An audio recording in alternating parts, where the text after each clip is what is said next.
ایک ہدیہ دیتا ہوں،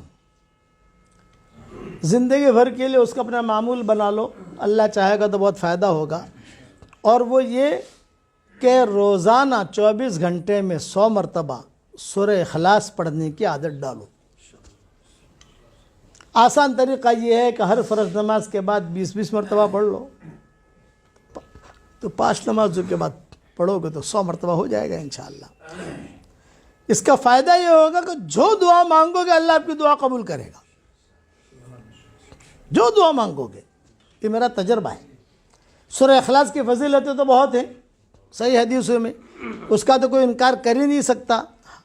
بمبئی میں میرا بیان ہوتا تھا نواب مسجد میں، تو نواب مسجد میں بیان ہونے کے بعد میں نکلتا تھا تو ایک مرتبہ ایک لڑکی جو ہے وہ کھڑی ہوئی، اس نے کہا ابو جی، بھیڑ ہوتی تھی، انہوں نے کہا ابو جی میرے لیے دعا کر دو، پردے میں تھی۔ میں نے کہا کیا کروں بیٹا دعا تیرے لیے، کہ میری عمر 28 سال کی ہو گئی، اب تک جو ہے میرا رشتہ ہوا نہیں ہے، آپ دعا کرو۔ تو میں نے کہا کہ میں کروں گا دعا، لیکن بیٹا ایک وظیفہ بتاؤں تم کرو گی؟ یوں کہا کہ ابو جی میں ضرور کروں گی۔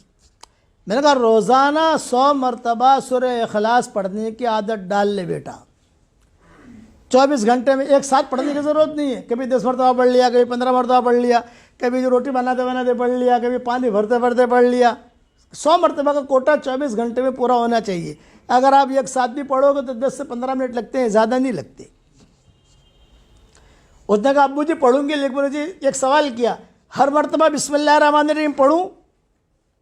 میں نے کہا ہر مرتبہ بسم اللہ الرحمن الرحیم پڑھنا ضروری نہیں ہے، شروع جب کرو تو پڑھ لو بس۔ جیسا بیٹا کھانا کھاتے ہیں تو ہر لقمے پر بسم اللہ نہیں پڑھتے، ہر لقمے پر بسم اللہ پڑھیں گے تو کھائیں گے کیا؟ یہ میں نے سمجھا اس کو، ہر لقمے پر اگر بسم اللہ الرحمن الرحیم پڑھیں گے تو کھائیں گے کیا؟ سورہ اخلاص کا مطلب قل هو اللہ احد اللہ الصمد لم یلد ولم یولد ولم یکن لہ کفوا احد۔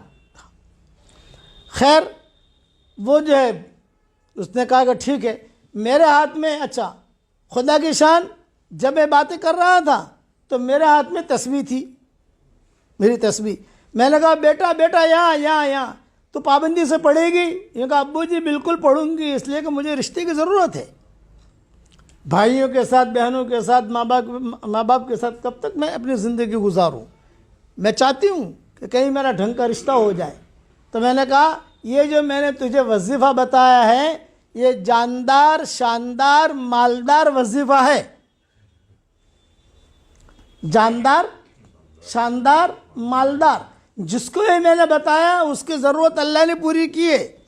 اور یہ میری تسبیح ہے، یہ میں نے کہا یہ میری تسبیح بھی جاندار، شاندار، مالدار تسبیح ہے۔ یہ میں نے اس کو کہا کہ میری تسبیح جو ہے بھی جاندار، شاندار، مالدار تسبیح، یہ بھی میں تجھے ہدیہ دیتا ہوں، یہ لے لے، تو اس پر پڑھتے رہنا۔ ہاں ابو جی اس نے لیا، اپنے آنکھوں سے لگایا، چلی گئی۔ دوسرے سال میں پہنچا تو وہی لڑکی ایک لڑکا لے کر کھڑی تھی، بچہ۔ اب میں بیٹھا تو کہا ابو جی تسبیح دکھا رہی تھی کہ ابو جی، میں نے کہا تو بچوں نے کہا کہ شاید گزشتہ سال والی ہے۔ ہاں بیٹا کیا ہوا؟ یہ کہا ابو جی الحمدللہ جاندار، شاندار، مالدار آپ کا وظیفہ اور جاندار، شاندار، مالدار آپ کی تسبیح، اس کی برکت سے اللہ نے مجھے شوہر بھی دیا، اللہ نے مجھے اولاد بھی دی، اور اللہ نے مجھے بہت مال دیا۔ تو میں نے کہا دیکھ بیٹا یہ اللہ نے مال دیا ہے تو اس کا اسٹاک مت کرنا، اسٹاک کرے گی تو اسٹاپ ہو جائے گا، خرچ کرتی رہنا۔ پھر اس نے کہا کہ ابو جی خوشخبری اور سناؤں؟ یہ کہا سناؤ۔ یہ کہا میرے محلے میں، بمبئی میں کئی جگہ پر رشتہ دار ہیں، سہیلیاں ہیں، وہ میرے پاس آتی تھی اور کہتی تھی کہ ارے حلیمہ، اس کا نام حلیمہ تھا، ارے حلیمہ تو اتنی اسمارٹ نہیں ہے، تیری شادی کیسے ہو گئی؟ ہم تو کتنی اسمارٹ ہیں، ہماری شادیاں نہیں ہوتی۔ تو میں کہتی تھی جاندار، شاندار، مالدار۔ پھر اپنا جو قصہ سناتی تھی، میں روزانہ یہ 100 مرتبہ سورہ اخلاص پڑھتی ہوں، لے تو بھی پڑھ۔ تو ابو جی کئی لڑکیوں کی شادیاں ہو گئی، یہ فضیلت ہے اس کی۔ اب یہ میرا ہاتھ میں جو تصویر ہے جاندار، شاندار، مالدار، یہ ہمارے سرفراز کو دے رہا ہوں۔